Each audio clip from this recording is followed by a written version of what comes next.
नमस्कार दोस्तों बात करते हैं आपके पावर स्टार पवन सिंह के बारे में।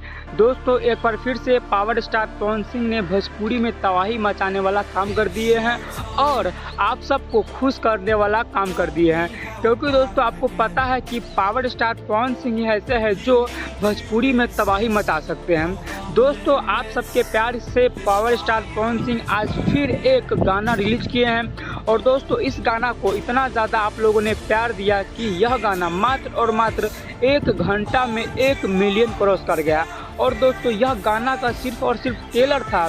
दोस्तों आप लोगों ने ट्रेलर को इतना ज़्यादा प्यार दिए तो गाना को कितना ज़्यादा प्यार दीजिएगा। और दोस्तों हमको ऐसा लगता है पवन सिंह का यह गाना भी सुपर डुपर हिट होगा, क्योंकि दोस्तों आप लोगों ने ट्रेलर को यानी कि टीजर जो आता है गाने से पहले, इसको आप लोगों ने इतना ज़्यादा प्यार दिया, इतना ज़्यादा प्यार दिया कि 1 घंटा में 1 मिलियन चला गया। दोस्तों भोजपुरी में 1 मिलियन 1 घंटा में जाना बहुत बड़ी बात होती है।